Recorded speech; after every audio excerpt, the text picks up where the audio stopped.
महिला विश्वचषकात भारतीय संघाने इतिहास घडवला। उपांत्य फेरीत ऑस्ट्रेलियाचा 5 विकेट्सना पराभव। रविवारी दक्षिण आफ्रिकेशी अंतिम लढत।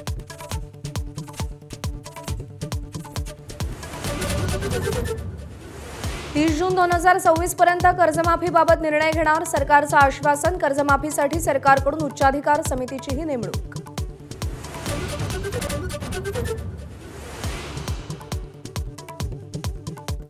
मुंबईच्या पवईत 17 मुलांना ओलीस ठेवणाऱ्या माथेभिरूमुळे खळबळ।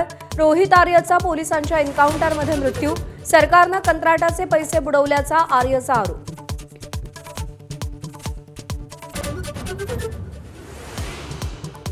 आता आमच्या भेटीगाठी होतच राहणार। ठाकरे बंधूंच्या भेटीगाठी संदर्भातल्या बातम्यांच्या कव्हरेजवर राज ठाकरेंचं सूचक वक्तव्य। युतीच्या चर्चांना आणखी जोर।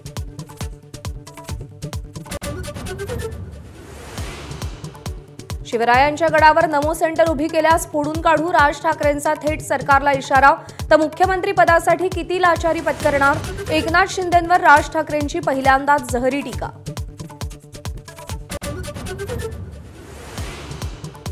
मतदार याद्या सुधारेपर्यंत निवडणुका न घेण्याची विरोधकांची आग्रही मागणी। 1 नोव्हेंबरला निवडणूक आयोगाविरोधात एल्गार। मोर्चाला लोकल न येणार राज ठाकरेंची घोषणा।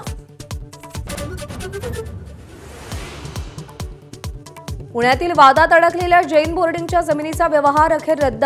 धर्मादाय आयुक्तांकडून स्वतःचाच निर्णय मागे। व्यवहारापोटी बिल्डरनं दिलेले 230 कोटी परत मिळवण्यासाठी कोर्टात जावं लागणार।